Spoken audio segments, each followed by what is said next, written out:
c'est ce qui est de mieux. Presque salle pleine, dites donc. Dépêchez-vous, les places sont chères. Bonjour à tous, merci de vous être déplacés un dimanche matin, parce que 11h, ça reste le matin, mine de rien pour beaucoup. On est ici pour aborder un sujet qui est trop peu souvent abordé, c'est la documentation, les Getting Started. Et on va vous faire des retours d'expérience sur comment on a cette approche-là vis-à-vis du Keycloak, qu'on fait pas mal. Je vais me présenter d'abord. Qui je suis? Je suis Mathieu Pasneau. Je suis connu pour faire un peu du Keycloak. Je suis connu pour d'autres choses aussi. Regardez Twitter, vous allez vous marrer un peu. J'habite à Pêchabou. On en a parlé hier de Pêchabou. Ville connue pour ses sangliers.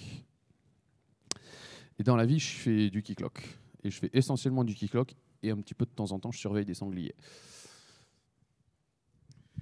Donc, je vais me présenter aussi. Donc, moi, je suis Loïc Mercier-Desrochettes. Donc, je suis associé avec Mathieu de la société Please Open It. Donc, je suis de l'autre côté de Toulouse, à la campagne aussi. Et je fais aussi du sanglier, mais mieux. Voilà.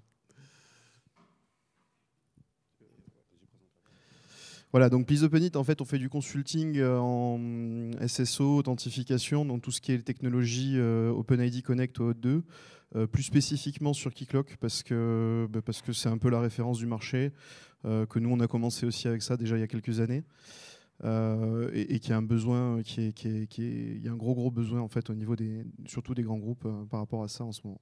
Voilà.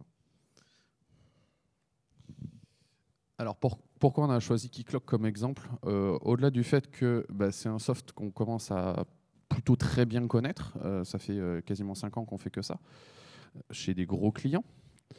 L'évolution du produit sur ces dernières versions, c'est un très bon exemple de choses sur lesquelles ils ont été obligés d'évoluer pour, on va dire, limiter un petit peu les carnages qu'il y a eu suite à des Getting Started ou des configurations par défaut, mais tout en gardant aussi une utilisabilité assez facile sortie de la boîte pour ne pas freiner l'adoption du logiciel. Il y a eu beaucoup de refontes de doc sur les 2 dernières versions et aussi pas mal de choses sur les paramètres de lancement. Et puis nous, vu qu'on gère des Keycloak en prod, parfois pour des très grosses boîtes, des millions, centaines de millions d'utilisateurs, on en a vu des vertes et des pas mûres, je peux vous assurer. Comment ça se passe en général? Et vous avez le boss qui vient vous voir et dit « il me faut un SSO, parce que c'est bien gentil, là on a des services de partout, donc tu me déploies un SSO. » Ok, très bien, on va déployer un SSO. Donc on va commencer à faire un petit panel, on va regarder, bon, j'ai du as a service, je peux aller chez Okta ou Zero, bon, c'est la même boîte maintenant, je peux regarder du AWS Cognito, je peux regarder du Azure AD, enfin il y a pas mal de choses là-dessus, et puis il y a un moment, j'arrive auprès de mon big boss, et puis je lui dis, écoute, si on part sur du Cognito, ça va coûter X milliers, dizaines de milliers, centaines de milliers d'euros par an. Bon, pas chaud quand même, hein. Ils ne sont pas toujours chauds. On regarde les solutions propriétaires, parce que pourquoi pas déployer des trucs chez nous. Donc, il y a Microsoft, Identity Server, on peut retrouver du ForgeRock, il y a pas mal de choses là-dessus. Bon, je commence à balayer un petit peu le truc. Et après, sinon, il y a de l'open source, parce que tout le monde en parle. Donc voilà, Keycloak, c'est un peu la référence. Il y a aussi Glue, il y a quelques autres logiciels libres qui existent et gratuits aussi, parce que libre n'est pas forcément égal à gratuit. Et donc souvent, effectivement, on se retrouve face à des gens qui ont déployé un Keycloak comme ça, et puis qui vit sa petite vie.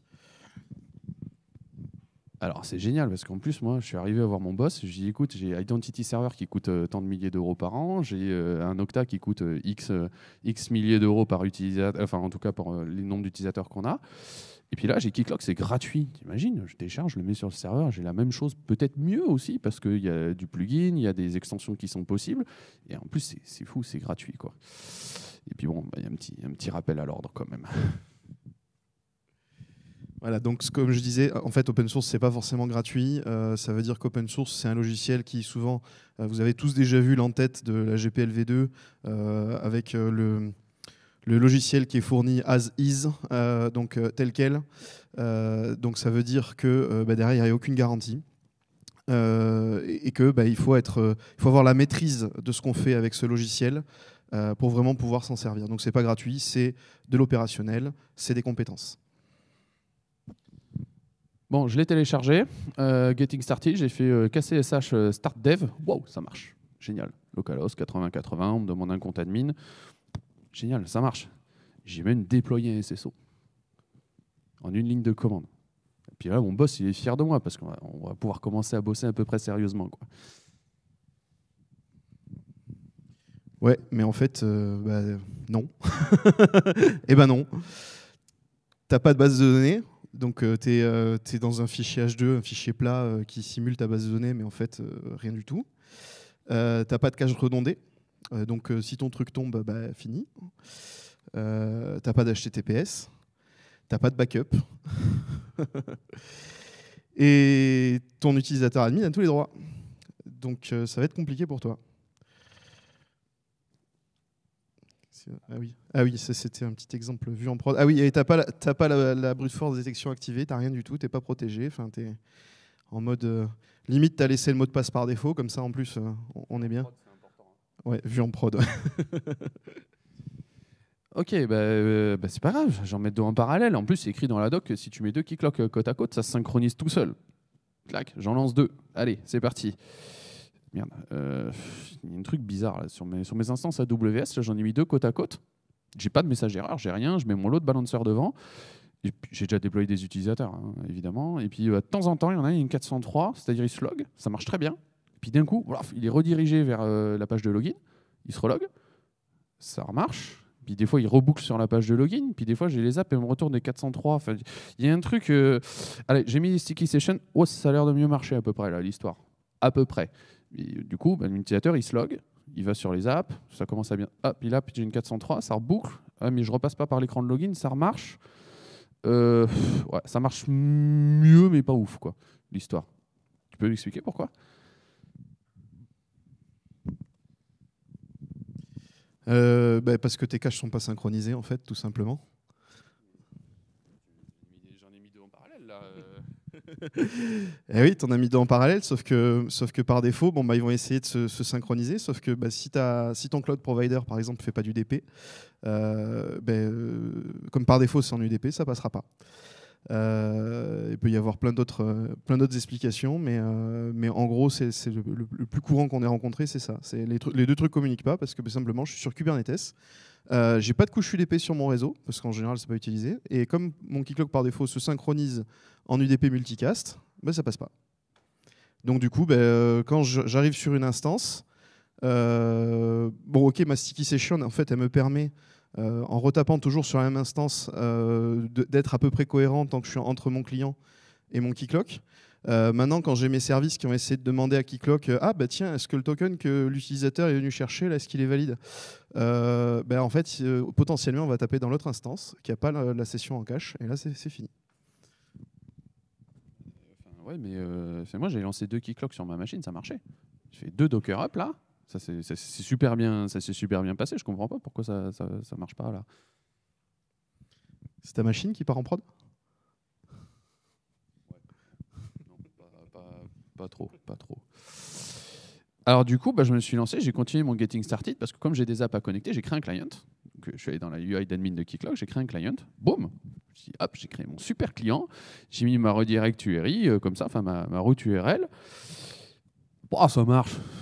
Payer un consultant, quoi, surtout le prix où ils vendent leurs prestats, c'est pas possible, ça marche. Et puis hop, dans la doc, tu as un snippet de code et en plus tu as une Keycloak JS qui est déjà fait. Alors attends, je copie-colle le code là-dedans, je le copie-colle, ça marche. C'est génial. J'ai authentifié un utilisateur. SSO, le but c'est d'authentifier l'utilisateur. Top, ça marche. Moi je suis content. Ouais, mais voilà, pourquoi tu as tout ça dans ton token là? C'est quoi ça en fait? Voilà, alors pourquoi tu as le full scope load aussi activé par défaut? Qu'est-ce qui se passe? Je sais pas, moi j'ai créé un client, c'est tout ce que j'ai fait. Mais du coup, dans le client, là, il y a un truc qui me chiffonne un peu là, dans ton interface. Tu as plein de cases à cocher. C'est quoi ce service account? C'est quoi Direct Access Grant? C'est des trucs là, j'ai pas trouvé un peu ce que c'est. C'est quoi Standard Flow? Il y a plein de trucs comme ça là, j'arrive pas à saisir là. Alors ça, en fait, c'est une petite blague des gens qui ont développé Keycloak, se sont dit que les noms de la norme, ils n'étaient pas assez bien pour eux, donc du coup, ils en ont réinventé d'autres. Mais en fait, c'est du client credential, c'est du password grant et c'est de l'autorisation code grant. Merci du cadeau. Alors du coup, tu as été gentil, mais j'ai commencé à me palucher un peu la norme haute là, et moi j'ai fait une app hybride. C'est-à-dire, c'est pas de l'autorization code, c'est pas de l'implicite. J'ai beau chercher dans ton interface, là, il n'y a pas de mode hybride, là. Comment je fais? Alors, si tu regardes la doc, en fait, il faut que tu actives standard et implicite, parce qu'effectivement, c'est un flux hybride. Donc, du coup, dans la doc de Keycloak, c'est fait comme ça. Est-ce que c'est bien? Non. Probablement pas. Mais, mais il faut le savoir. Voilà.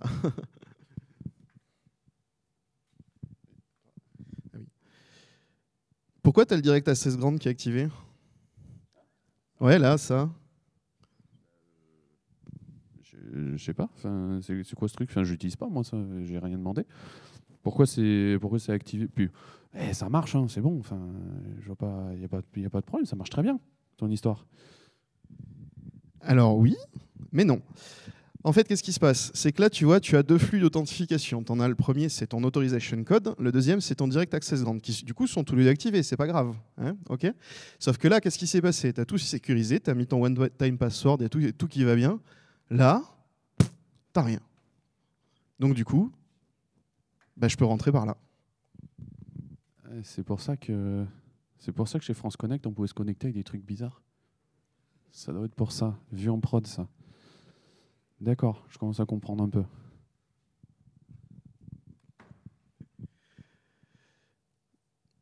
Voilà, donc après, effectivement, pour ce que tu fais, tu peux pas tout ouvrir, tu peux pas tout. Voilà, effectivement, quand tout est ouvert, quand tout est autorisé, oui, forcément, ça fonctionne. Mais il va falloir réduire un peu ça, justement, pour sécuriser la chose. Donc, il faut que tu fasses des scopes. C'est quoi les scopes? Enfin, pourquoi? Je m'en fous, moi ça marche, mon truc. J'ai mon token, j'appelle mon API est filtre sur les rôles. C'est génial, moi ça marche très bien ça. Ouais, mais tu as tous tes rôles dans ton token en fait. Ce qui fait que finalement, ton token, par exemple, tu peux avoir des problèmes comme dépasser la taille du maximum du token.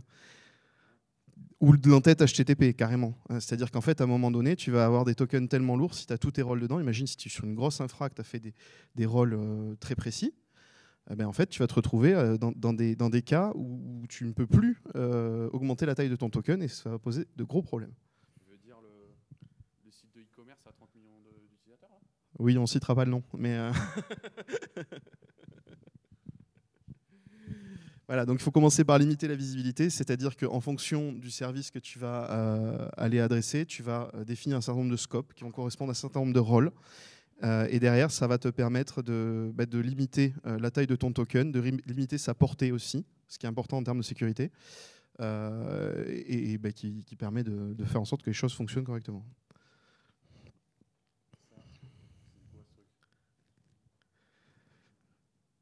Ah oui, ça, c'est parce que tu as mis les scopes par défaut, tu as mis les rôles. Voilà, donc du coup, tu as les rôles qui remontent dans le token par défaut. Ok, donc ça marchait, mais là, du coup, j'ai décoché, ça marche plus. Tu m'expliqueras pourquoi. Du coup, moi, je comprends pas trop parce que j'ai déployé mon Keycloak en prod. J'ai filé des accès à des apps externes, notamment une app WordPress. Et en fait, dans la nuit, ils m'ont killé ma base. Hein. Mais crack terminé, j'ai eu un out. Ça a été, malgré que j'ai installé un cluster, comme tu m'as dit, ma base elle s'est retrouvée avec 30 millions d'entrées dans les client session offline. Truc comme ça, là. C'est pourquoi? Mais parce que tu as laissé la possibilité de créer des sessions offline et que ça a créé des entrées dans ta base. Et donc, du coup, comme tu as le scope offline qui est activé, c'était autorisé. Donc, du coup, ils ont saturé ta base comme ça. Ouais, merci du cadeau. C'est écrit où, ça, en fait? J'ai cherché, mais j'ai pas trouvé. C'est écrit où? Il faut lire les specs, en fait. Et encore, il faut avoir aussi conscience de comment c'est implémenté dans Keycloak, parce que non, c'est écrit nulle part, en fait. Voilà, il faut lire la doc aussi, effectivement. Mais enfin, bon, il faut aussi comprendre réellement ce que tu fais. Alors ta doc, on va en parler de ta doc un peu là. Parce que moi je l'ai regardé ta doc. C'est-à-dire ton pavasse là, ta Bible. Le truc, c'est bien, tu m'as dit tout à l'heure, tu vas avoir dans le point 2, 2, 2, 2.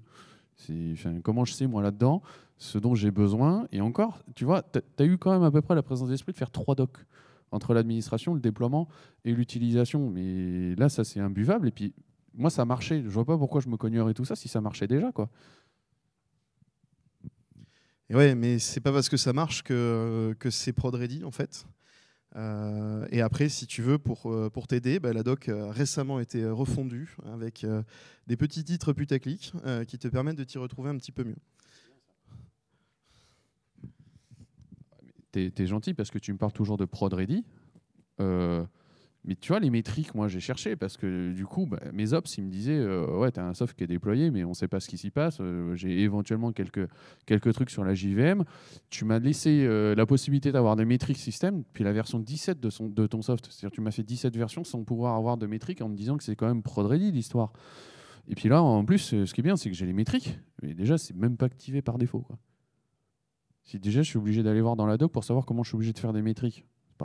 C'est pas dingue. Puis tu sais, je commence à en avoir marre. Je cherchais sur Stack Overflow, c'est-à-dire, je cherche toujours Keycloak, je tombe sur un post Stack Overflow ou éventuellement un post Please Open It si j'ai un peu plus de chance. Mais ça va pas beaucoup plus loin que ça. Et je cherche des modules, je cherche des trucs complémentaires. Moi, j'ai besoin, tu vois, de faire du second facteur SMS. Comment j'implémente ça? Il n'y a pas un endroit où tu peux me retrouver tout ça? Alors si, il y a une section voilà, dans comment étendre Keycloak dans la documentation qui te permet d'aborder tout ça. Maintenant, voilà, c'est pas gratuit, c'est des choses qui demandent un effort de développement pour pouvoir être mises en place. Ok, ça commence à devenir un peu plus clair. Du coup, moi, la question que je me pose, c'est que je me suis pété les dents.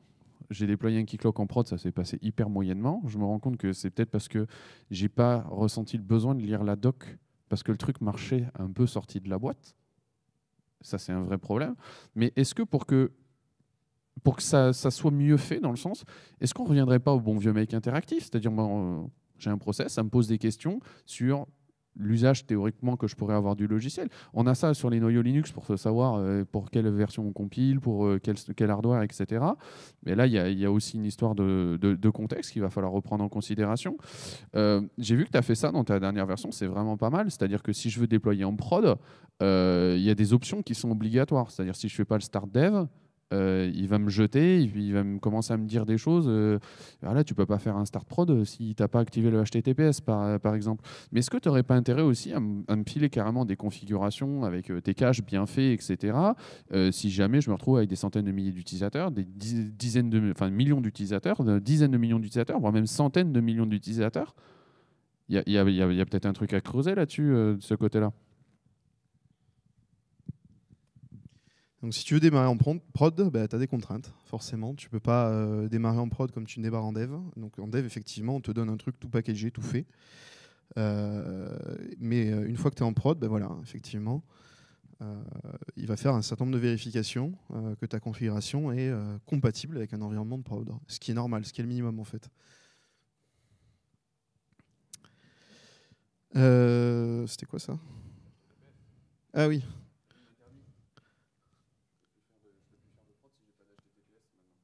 Ah bah oui. Donc tu peux plus faire de prod effectivement si tu n'as pas HTTPS par exemple. Alors s'il y a quand même une façon de le faire, mais avec un proxy seulement. Voilà. Bah, tu passeras pas en prod comme ça effectivement. Tu déploies pas comme ça. Alors en fait, pour résumer un peu tout ça, en fait, j'ai démarré super rapidement sur ma machine. J'ai fait un start dev où j'avais un Docker qui était là. J'ai eu cette impression d'avoir un truc qui était prêt à partir. Et j'ai eu l'impression que je me suis retrouvé avec un POC fonctionnel directement sur ma machine. Puis après, bah, comme on n'a pas trop investi de temps, il y a un petit problème aussi avec ça. J'ai pas trop investi de temps, et ben, je me suis retrouvé avec un truc qui marche. Mais ça me peut casser la figure, quoi. Mais ouais, en fait, disons que le start dev, il te sert à découvrir éventuellement, mais en aucun cas à passer en prod avec. avant de passer en prod, il y a un certain nombre d'étapes en fait, et de prérequis qui sont nécessaires et qui ne sont pas toujours bien documentés. Donc voilà, et à prendre en compte, c'est important. Alors en fait, maintenant avec du recul, je me rends compte qu'il y a des choses que je n'ai pas compris dans les paramètres par défaut. Tu vois, ton Direct Access Grant là, qui était activé, ça marchait avec. Bon, j'ai pas essayé de le désactiver parce que j'avais pas de temps à perdre là-dessus. J'ai fait pas mal de configurations un peu au doigt mouillé, c'est-à-dire qu'on a entendu encore ça la semaine dernière. Hein. On a fait des confs au doigt mouillé, ça se passait bien, donc du coup on n'y a pas touché. Et puis un peu plus tard, c'est tombé. Donc on a rechangé un peu notre taille de cache, comme ça on s'est dit, bon, ça a l'air de marcher, ça casse pas notre JVM, tout va bien, quoi. Voilà, donc pour faciliter effectivement le boulot, on a mis certains paramètres par défaut qui sont fonctionnels, qui marchent bien, enfin qui ne sont pas forcément... qu'il faut savoir adapter à la situation dans laquelle on est. Ouais, mais tu vois, par exemple, ton histoire de scope, là, tu m'en as parlé tout à l'heure. Moi, ça marchait sans. Tu m'as dit tu m'as dit que j'en avais besoin. Et en fait, j'ai essayé et j'ai rien compris et j'ai rien trouvé dans ta doc sur le sujet.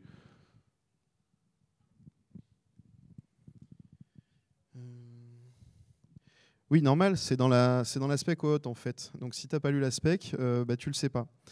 Et en fait, bon, un scope, tout simplement, c'est un mot-clé que tu mets dans ta requête qui te permet de récupérer des entrées dans ton token en fonction de cette entrée, entre autres. Ouais, enfin, puis en prod, ça n'a pas été foufou l'histoire. Quand je suis parti en prod, en plus, dès que ça a été sorti, je me suis fait péter tout le truc. Un petit tir gratuit. C'est pas ouf quand même ton histoire là. Ben oui, mais est-ce que tu savais ce que tu déployais? Enfin, à un moment donné, il faut être sûr de soi quand on déploie. Il faut tester un petit peu, il faut mettre en place un certain nombre de choses. Et voilà, tu peux pas déployer comme ça en mode ça marche sur mon poste, ça va marcher en ligne aussi. C'est pas magique. Alors ouais, bah c'est bien. Du coup, j'ai passé un temps phénoménal. J'ai fait des confs au doigt mouillé. Je me suis fait péter ma prod aussi. Hein, alors ma direction, autant te dire que là, ils m'ont pas raté. Hein. Ton truc, c'était gratuit, c'était open source. Ça fait 50 jours hommes que tu passes là pour essayer d'avoir un truc qui marchote à peu près. En plus, ton SSO, il est spov de toute l'infra, quoi. C'est-à-dire que si mes utilisateurs ne peuvent pas se connecter à mon site de e-commerce, c'est mort. Et là, avec le Black Friday, on s'amuse quoi, quand même pas mal. Et puis en plus de ça, comme le truc c'est l'enfer, j'ai la moitié de la team qui s'est barrée dans l'histoire. Donc pas fou ton getting started là. Ouais, c'est ce que je disais au début, c'est pas gratuit. L'open source, c'est des compétences, c'est du temps, c'est de l'investissement, éventuellement de l'expertise externe quand on en a besoin. Il ne faut pas hésiter. Merci à tous.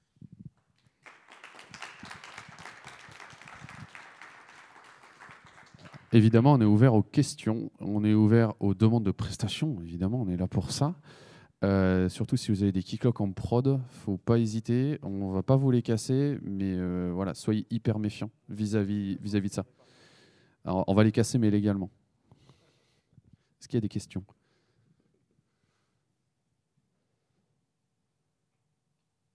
Pas de questions. Ça veut dire ou c'était clair ou c'était nul. Ouais.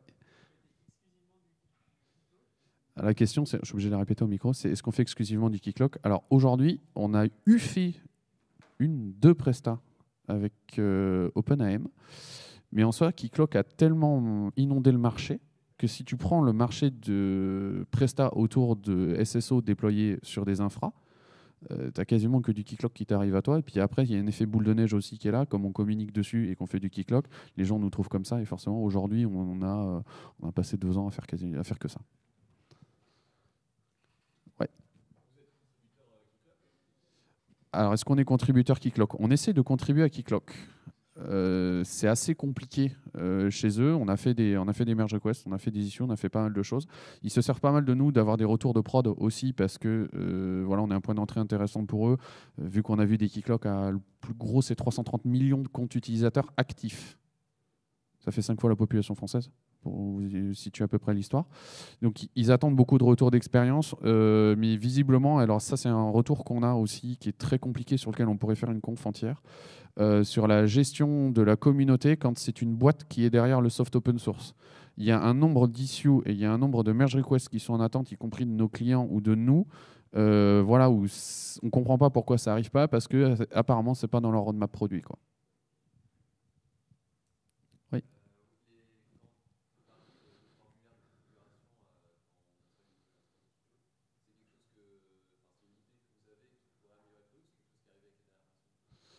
Alors, les formulaires que tu as vus, c'est les formulaires officiels de l'admin de Keycloak.